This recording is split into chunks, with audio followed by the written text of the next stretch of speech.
And so then we have the East Indian chart. The East Indian chart is connected to Surya. The East Indian chart, it's kind of, what's the symbol for New Mexico? Have you ever seen that symbol for New Mexico? It's the Navajo. It's this Navajo sun, which is to me very similar to this Surya chakra. There's just some connection happening there. Is there a Saptavishi that's with that? It's got Brihaspati for Guru. Yeah, each has. Generally, we say Surya chakra. We say Brihaspati chakra. We only say Bhrigu chakra because we're trying to get the highest energy of Venus. Okay. If we say Venus chakra, then who knows what we'll start looking at. So by calling it the Bhrigu chakra, we're just, as I mentioned, we say Bhrigu because it's a very high level of it. It's a Rajasic planet. So we say Bhrigu to get this more sattvic aspect of Venus, where Jupiter is already a sattvic planet and Surya is already a sattvic planet. So we just go by the graha itself, because sattva is already there. Where with Venus, we kind of have to do a little bit more work to get the sattva out of Venus. Every planet has sattva in it, but we have to, if it's not naturally sattvic, then we have to work to get the sattva out. Sun can be rajasic if we work to get the rajas out of it. It will ignite the fruits of all karma. The sun ignites. Igniting and starting something that has a rajasic energy to it. But that's not its natural, basic, fundamental action. Its true nature is sattva. Just like each of us has our true guna nature, yet still will go out and do rajasic things or tamasic things or sattvic things, even though whatever our basic nature is still remains in one way. Why do we consider sun as a sattvic planet, given how hot it is and given that some places they consider it as a malefic, right? Malefic doesn't mean it's not sattvic. Mm-hmm. Two different realities. It's hard on you. The hot sun is hard. It'll burn you. But it'll also burn your karma. It'll also purify you. It takes you to the light. It's the light giver. There's no spirituality without the sun. If we want to see the spirituality of a person, we start looking at the relationship between the sun and the Atmakaraka in the chart. So the sun is the basic signifier of spirituality. So it is the fundamental sattva. But fundamental sattva, you see, when we say malefic, fundamental sattva would mean owning nothing except your little water pot and a dhoti, right? Mm-hmm. Yeah, so when we start trying to do other things, sun gets kind of malefic on us. Mm-hmm. But it doesn't mean it's not for good reason. If we look, sun is malefic in most cases except for marriage. With the Upapada, it's benefic. And with childbirth and kula, with family, it's benefic. In those two situations, the sun is promoting dharma. It wants you to have a family. It wants the teachings to continue. It wants the sangha to arise so that dharma can be spread. And it wants you to get married so that because you need kama. Kama is a natural function that you need in your life. And kama, to be done dharmically, should be done with your life partner. And so the sun wants you married. So the sun is benefic sometimes. It's not always malefic. Not like tamasic grahas. Mm-hmm. But, okay. So sun is at its root. I know some people on the list, when I used to read the list, are always arguing about the sattva of the sun. But Parashara is not joking when he says it's a sattvic planet. And temples. The main karaka of temples is the sun. It's not Jupiter. Jupiter's the priest in the temple. And temple, what's the most sattvic building we can have? But a building that we go to just for the worship of God, that we build just for something we can't even physically see, but that we believe in our heart. Because we that essence that we know. So. Could you say then that the sun is like cruel toward our lower nature? Oh, definitely. But it's always... It's a malefic. It's always giving... Without a doubt, it's a malefic. It's a krura graha. Okay.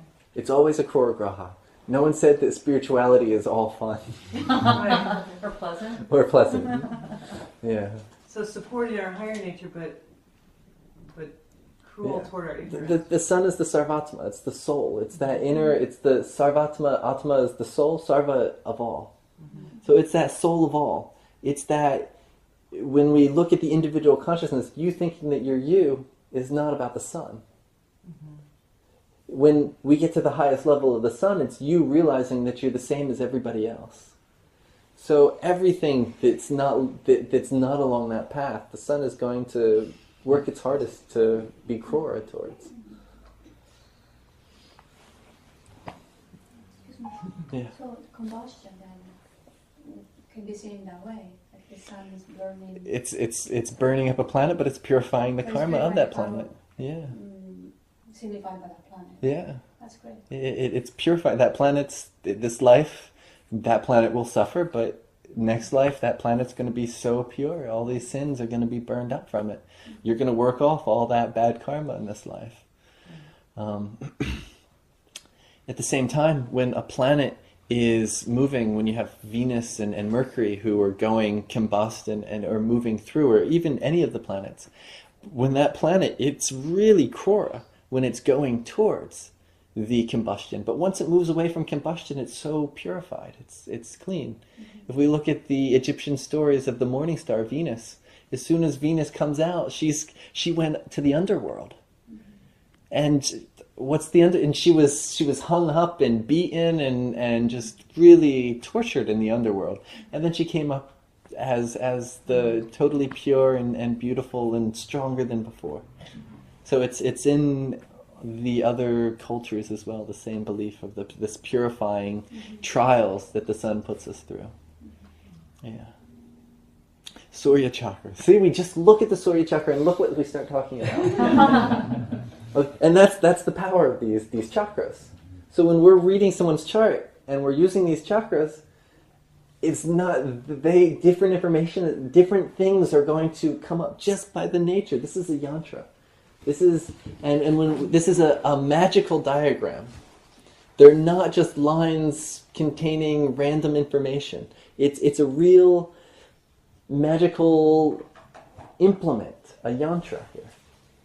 And somewhere in this I mentioned, so now that we're talking about this as a yantra, before we go more into the South, the East India is very connected with the sun. Orissa, its presiding deity besides Jagannath is Surya, the sun. It's where the big Konark sun temple was built. And it's considered a land of sun worshippers. And that's East India. So the East Indian chart is connected with Surya. So drawing the chart. Let's all draw our Surya chakra right now, since we're talking about it. And we probably all don't have the implements to draw it correctly. So we won't draw it right now. But tonight, when you go home, before the sun sets, draw your Surya chakra. It's Sunday, so it's the day of the sun. And how we draw the chakra. First, when we draw one of these chakras, and these days everybody just types the information into the laptop and it comes right up. So we don't get the same Shakti that we would if we draw it. When I'm working on charts, when I'm writing papers and things of that nature, I always write the charts when I'm studying them for long periods of time. I don't sit there studying it on the laptop. I'll write the chart down the correct way and study that. And then if I need more information, I'll go back to the laptop if I don't write it all down. But first thing we do is a Ganesh mantra. Second thing we do is a Surya mantra. And I'm sure everybody knows a Ganesh mantra here, yes? Anybody not know a Ganesh mantra? Good. I haven't memorized it yet. Om Ganeshaya Namah. Oh, that yes. But the long one. Long one, even anyone works. Sometimes you don't have the time to do a long Ganesh mantra. Just say it once. Just say it once. But we did when we left Sonoma in the car. Good. Good. You can worship all 12 forms of Ganesh if you want to. It depends on where you are, but it's important to invoke Ganesh. How you do that, in what way, we'll talk about that in the next few weeks. But just Ganesh is the first most important thing. Then Surya. And everybody knows the Surya mantra. Yes? You know Gayatri? Yeah. Gayatri works fine. Everyone else? Everybody Surya mantra? Okay. Yeah. So Gayatri is fine. You don't know Gayatri? I don't know the different things. So Om Namah Suryaya. Om Namah Suryaya. If you don't do Gayatri. Just to get the blessings of the sun. Why Ganesh? Ganesh is the Lord of divisions. And what is this right here? Gana literally means a division. And what we've just divided up the sky. The sky was one. It's one and limitless. And we just decided to divide it into 12. What the mind dividing things up. It's in some ways, this is the opposite direction of liberation. We want to just make a circle. And then the whole universe is encompassed. But we're dividing it up to be able to read it, for our small minds to be able to understand. So we divide it, the Gana. So Ganesh is invoked because we have just divided the sky up. We've broken things up, and so we pray to him to not get stuck in these divisions that we have created. And then Surya. Surya is who gives sight. He's who allows us to see. If you want to see something from any of these chakras, even if we're doing the Bhrigu chakra, still, it's a Surya mantra before you write it. Because that's what's going to allow you to see the information from the chart. And if you do it before you begin, it's before you begin that's most important. The beginning is always the most important. That's why I worship Ganesh carrying a bow and arrow. Because with a bow and arrow, it's not what happens after you let go of the arrow that matters. It's all in pulling the bow back. It's that setup. As soon as you release it, as soon as it begins, everything else is set in time. So it's all about the beginning. So the Surya mantra comes before you write the chart. And if we're not going to write the chart, even before you type the information in your laptop, this is good to do. When we do write the chart, we use a black pen first. And we draw the lines with a black pen. And if we're putting in the signs, which the only ones that we put the signs in is the Bhrigu chakra. And so we write the signs in with black as well. And then when we put the planets in, we get a red pen. And we write the planets in with a red pen. If you have a red pen and a black pen now, draw your Surya chakra. And then pass around the red pen so that maybe we can eventually all do it before we leave. Please don't put the signs in this one at all. The Surya chakra has the signs are set as well. So we're moving counterclockwise again, but Aries is always on the top. So why do we need to use a red pen? Goes back and why do we use a black pen for? When it's almost basic yantra. This is yantra code rules. When we do a yantra, if you're drawing the Sri chakra or any type of yantra, the general rule of doing that is to use black and to put the bijas, the magical sounds, in with red. So how do you deal with? I'm not fond. I actually end up using the Hermetic signs for the planets because the ME and the MO. That's fine. I have no problem. Kind of drives me crazy. I have no. To me, a lot of people are using ME, Yeah. MA. Yeah. What the heck is that? Where's that coming from? It's nothing. I know it's nothing. I can't To me, some people, because I use often the Hermetic signs as well. You mean the symbols of the? Yeah. I use the symbols all the time. Yeah, the Hermetic, the radio. Because yes. So for the Surya chart, it's always like that. Aries is up there, and then we just put the planets in their sense. In the correct, it's very. It's kind of Bhrigu and Brihaspati together. Okay. So if you make sure that the planets are in the right signs, then you'll have your chart. Does it matter? And we'll talk a little bit more about that in 1 minute. Does it matter what line we start with? Like, is it better to start with the right line of love? There's all kinds of meditations that go along with it. For today, we'll start just doing it black and red. But let's talk a little bit more about the red, because Willa brings up a very interesting concept. and people who don't use the Hermetic symbols. The Hermetic symbols, just for people who don't know, for example, Mars is a circle with an arrow, or Mercury is a circle with a line, with a cross and a bow on top. Now, what would be the difference between using that or using ME? ME is English, which means nothing. If, to me, they are the next best thing to Sanskrit. Best is the Sanskrit bija, because by putting the Sanskrit bija, it's the bija of the planet. You're actually, by writing, and you see red is, when you make a yantra, let's say you're not putting bijas in it, when you want to activate that yantra, you take some red kumkum on this finger, and you put it in the middle of the yantra. And then the yantra is active. And unless you're ready to take care of that, you generally don't put red kumkum there, because then it wants to be taken care of and loved after that. But to activate a yantra, we generally put red kumkum in the middle of it, because that red is activating. If we're putting bijas in it, generally we're using red, unless a tantra is specifying another color. We generally use red to put the bijas in there. And that red is activating that sound and bringing alive that yantra.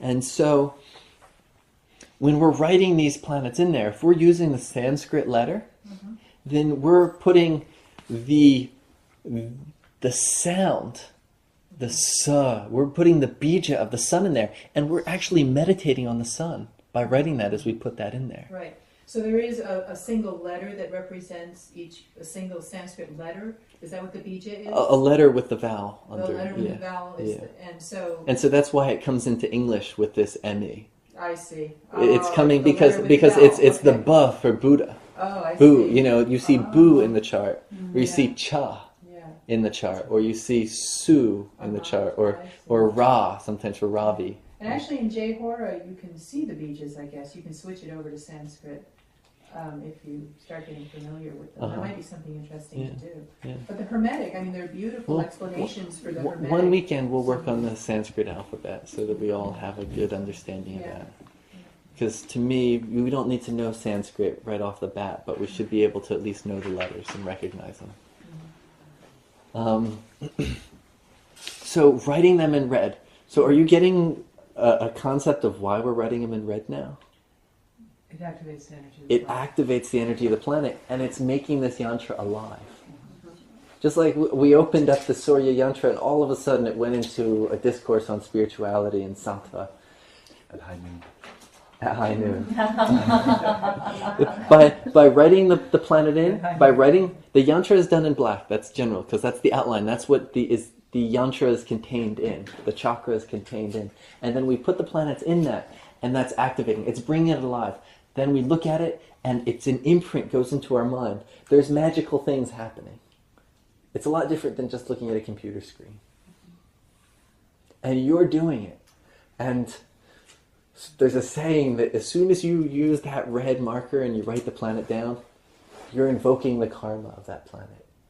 You're activating that. A person to come to a Jyotishi, they're asking for their karma to get activated. People come when there's a problem and they need some good karma to get activated, or when, people are always coming, they're looking for some activation of karma. So by writing this in red, we're activating their karma. The astrologer is seen as Ganesha. As all gurus are perceived as Shiva, just by being a guru, a spiritual guru, they are Shiva. They're an energy of Shiva. By being a Jyotishi, you are the energy of Ganesh. You're invoking him. You are being him, sitting there. So by a person coming to see you, they're coming to see Ganesh, to get their karma activated. And by using that red pen, you're activating that karma. And you're going to be able to see more and get more results with that planet. There's all kinds of magic and tantra that's done with charts. And it's always done with the black, with the red lines. And then you start doing all kinds of mantras and things of that nature. If you want to do remedies with the chart, you draw the chart out in this way and put your planets in red and do the mantras to your chart, with your chart. You can worship the sun in its 12 forms here. You can worship Ganesh in his 12 forms here. All kinds of upayas, good and bad, can be done with your chart. Because this is a yantra, it's a magical diagram. When we look at a yantra of a deity, The Sri Chakra. Everybody's familiar with the Sri Chakra with its million triangles, right? That's the goddess Shri herself. That's the manifestation of her energy. In that same way, if you could read that, you could read that just like you look at someone's chart and begin to understand their personality and the good and bad about them. Because when we look at this, this is the yantra of you. This is your whole vibration.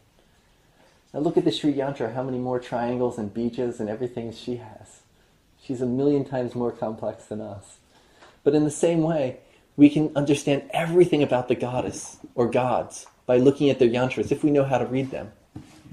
And they're read not the same way, but similarly to how we learn how to read a chart, you can also learn how to read a yantra of a deity and understand their manifold nature. So this is you. Okay. Now, the real power of the Surya chakra, besides the fact that it's Surya, has a spiritual energy and it helps you, they say it's the best for predictive purposes. And if we saw the Jupiter, the Guru, Brihaspati chakra on the ground, we saw the Bhrigu chakra on the ceiling, the Surya chakra is in the sky. It's really, it's looking up. What's going to, it's considered the best for predictive purposes. And what this chart really works well with is when you start moving through the chart, when you start using multiple lagnas, it allows you to see the whole chart from the lagna, see the whole chart from the Aruda lagna, see the whole chart from the moon, see the whole chart. You begin to use multiple lagnas much faster. And you can do this similarly with the South Indian. But with this, if we notice, there's the chara signs are square. So automatically the chara is standing out. And then if we look at all the fixed signs, they're all the same directional triangles. So the Rajas, Tamas, and Sattva are all matching here. So we begin to see the gunas become very strong through the Surya chakra. And the relation of planets and the gunas that they are relative to. Gunas relate, there's this nice little mnemonic that I use. Trines, tattvas. Gunas, quadrants. Because trines, ta, tattva, ta. Gunas, ga, quadrants, qua. The ga, qua, it kind of has this, it makes it easy enough to remember, yes? So when things are in, Say one more time. trines, tattvas. So when something is in trine, it's in tattva with itself. When something's in kendra, when something's in a quadrant, it's in guna with itself. Right. So it's showing the guna, it's showing when two planets have the guna together, they're working about things in the same way. They're both working sattvically or both working rajasically. So they're going to work together in that way. When they're working in the same tattva, they're both working for the same purpose, using the same implements. So it shows us how they work, and this relationship starts to come out here. Okay, so the tattvas relate to the same purpose and the gunas relate to the same way of working? The guna is how you do something. How you do it. Uh-huh. It's your intention for doing something. It's a mental. Gunas are working on the mind. Mm-hmm. Because we see the guna in the action a person does. Mm-hmm. But the action a person does is based on what their mind wants them to do. When we look at tattva, tattva is a physical reality. Mm. It's what's there that we're working with. Right. That's very helpful for trines and tattvas and gunas. Yeah, and that's why we're always looking this in kendra to that. Yeah. That's why all these rules, if you look at all the yogas are based on trines and tattvas most of the time. Right. Yeah. And so understanding that, it's understanding why it's a fundamental principle of why these yogas are having an effect. Are you with me? Do you know what tattva? Tattva means element. Yeah. You know tattva. And guna, you know the gunas. Yeah. Okay. Good. I have a question. Yes. I thought the cardinal signs are Rajasic. Okay. And the Good. Yeah, exactly. Yeah. I was wondering. Okay. And they become Sattvic. Yeah, Okay. the fixed So, signs are supposed so to be- for this, I just threw this diagram in there.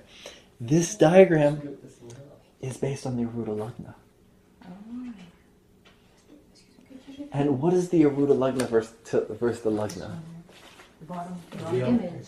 The image, or the The moon? illusion. The moon is reflecting the sun's energy. Oh, right.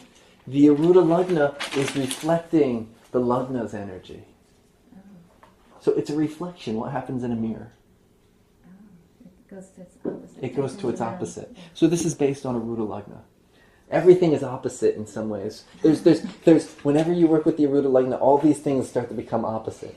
If the indication is Shiva with the Aruda Lagna, it becomes Vishnu. If the indication is Vishnu, it becomes Shiva.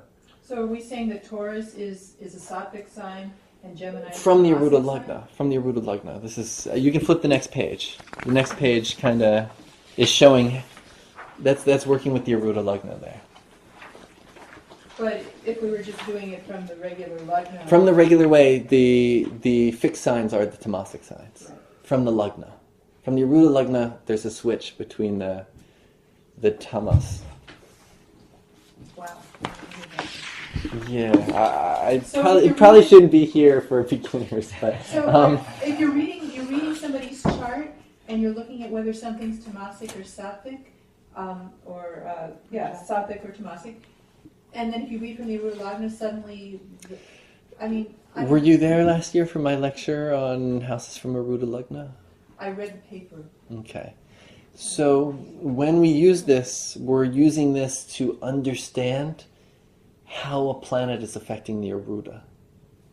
And is it good or not for the Aruda? So this is houses from Aruda Lagna. So not this is, signs. yeah. So it's not the signs, it's from Aruda So Lagna. houses from Aruda Lagna. Yes. But this chart is actually a sign chart. Look at the examples. It has it shows how it's moving. And how it's moving, my purpose in showing how it's moving, because if we do it with the signs, we can't see it moving. But if you look at how it's moving, do you see how they're moving together? Look, compare the first one we have with the color Yeah. to the next two.